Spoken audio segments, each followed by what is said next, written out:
जय गणेश देवा। दोस्तों, आज हम आपको सुनाने जा रहे हैं एक ऐसी अद्भुत और शिक्षाप्रद कथा जिसमें स्वयं गणेश जी ने एक कंजूस औरत को जीवन का सबसे बड़ा सबक सिखाया। यह कथा हमें यह बताती है कि कंजूसी और स्वार्थ से मनुष्य को कभी सुख नहीं मिलता, बल्कि सच्ची समृद्धि तो दान, श्रद्धा और भक्ति में ही है। तो आइए बिना देर किए सुनते हैं गणेश जी और कंजूस औरत की अद्भुत कथा। एक समय की बात है, एक छोटे से गांव में एक औरत रहती थी। उसका नाम था कमला। लोग उसे उसके असली नाम से कम और कंजूस कमला के नाम से ज़्यादा जानते थे। कमला के पास धन की कोई कमी नहीं थी। उसका पति गांव में बड़ा व्यापारी था। खेत, खलिहान, अनाज की कोठरियाँ, सोनी चांदी के बर्तन, सब कुछ घर में था। परंतु अजीब बात यह थी कि इतने धन के बाद भी कमला का मन हमेशा भय और कंजूसी से भरा रहता। वह कभी किसी भूखे को भोजन नहीं देती, किसी साधु को दान नहीं करती और ना ही घर में किसी धार्मिक कार्य में खर्च करना पसंद करती। यहाँ तक कि अपने बच्चों को भी अच्छा भोजन और कपड़े देने में उसे भारी लगता। उसका मन हमेशा इस बात से चिपका रहता कि कहीं खर्च ज़्यादा ना हो जाए, कहीं पैसा ना निकल जाए। गांव वाले अक्सर कहते, भाई कंजूस कमला का दिल पत्थर का है, भगवान भी उसके दरवाजे पर आकर कुछ ना पा सके। समय बीता। एक बार गांव में गणेश चतुर्थी का बड़ा उत्सव मनाने की तैयारी हुई। गांव के हर घर में उत्साह था। सभी लोग भगवान गणेश जी की मूर्ति ला रहे थे, मिठाइयाँ बना रहे थे और सजावट कर रहे थे। गांव की औरतें आपस में बातें कर रही थी। इस बार गणेश चतुर्थी पर हर घर में भोग लगेगा, आरती होगी, पर देखना कंजूस कमला के घर में शायद कुछ न हो। वास्तव में ऐसा ही हुआ। कमला ने सोचा, मूर्ति लाने में पैसा खर्च होगा, मिठाई बनाने में खर्च होगा, फिर गांव के लोग खाना खाने आएंगे तो अनाज और घी भी बर्बाद होगा। भला इस फिजूल खर्ची से क्या मिलेगा? मैं क्यों यह सब करूं? उसने अपने पति को भी समझाया, तुम मत सोचना कि मैं यह पागलपन करूंगी।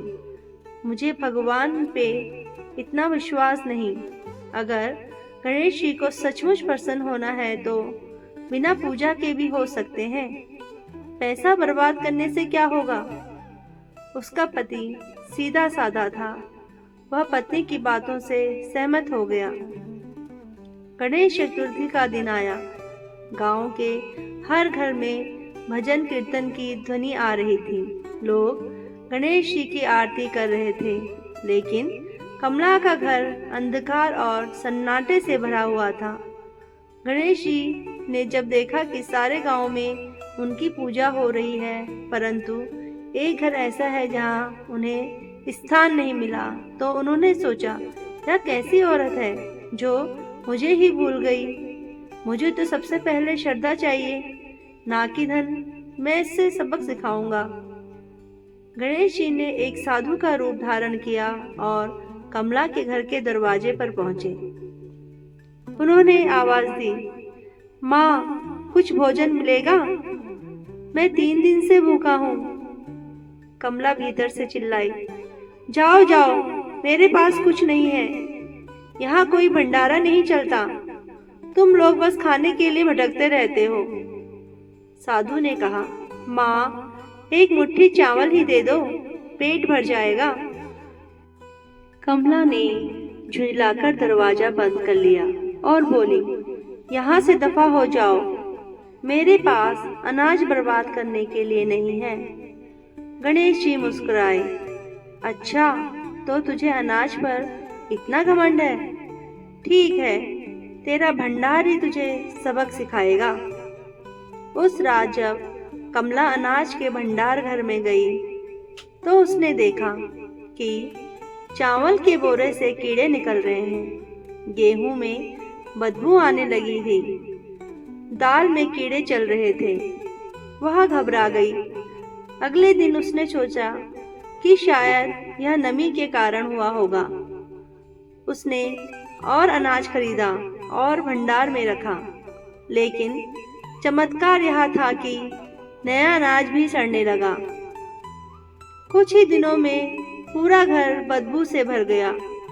गांव वाले हंसते हुए कहने लगे, देखो कंजूस कमला का हाल, उसने साधु को अनाज नहीं दिया, अब उसका सारा अनाज खुद ही खराब हो गया।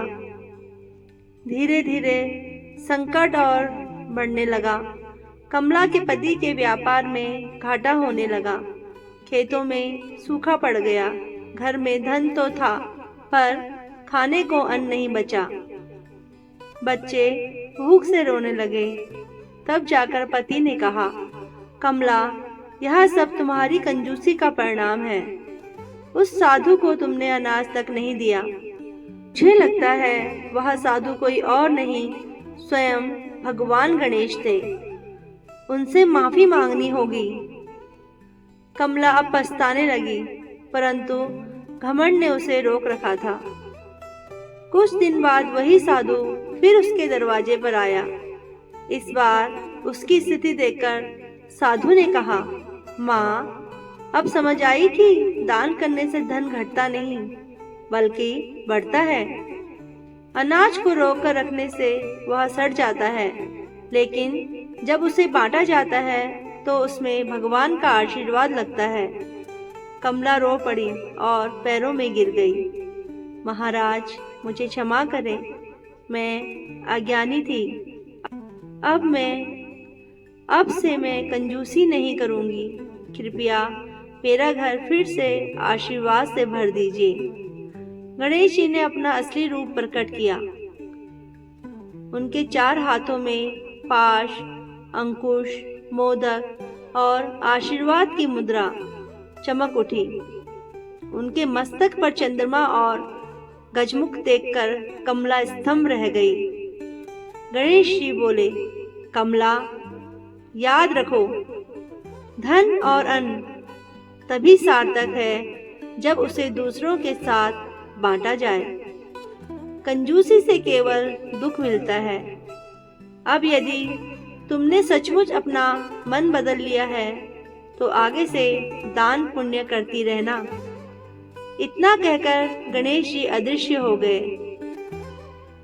उस दिन के बाद कमला के जीवन में बड़ा परिवर्तन आया। उसने अपने घर के दरवाजे हर भूखे और साधु के लिए खोल दिए।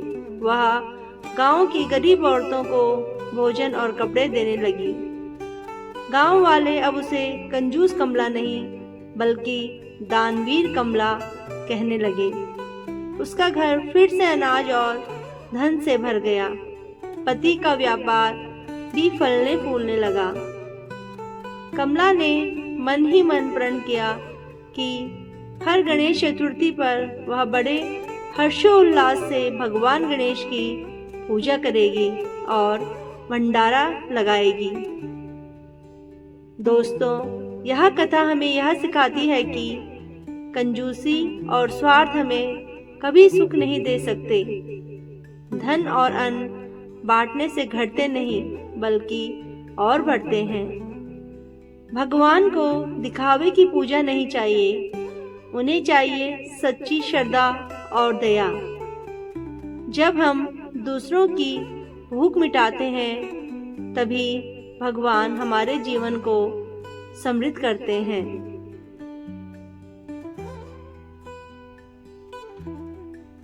तो दोस्तों, यह थी गणेश जी और कंजूस कमला की कथा।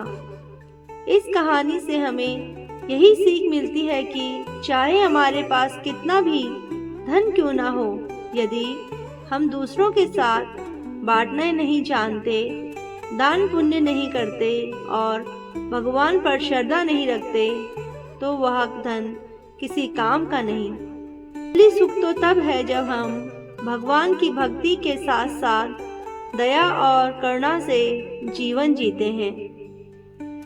तो दोस्तों, अगर आपको यह कथा अच्छी लगी हो तो चैनल को लाइक और अपने दोस्तों में ज़रूर शेयर करें और चैनल को सब्सक्राइब करके press to bell icon button ज़रूर दबाएं, ताकि आपको आगे भी ऐसी रोचक और ज्ञानवर्धक कहानियाँ सुनने को मिलते रहें। अगले वीडियो में फिर मिलेंगे एक नई कथा और नई सीख के साथ। तब तक के लिए आप सभी को शुभ रात्रि। जय गणेश देवाय। जय गणेश देवा। जय श्री गणेश।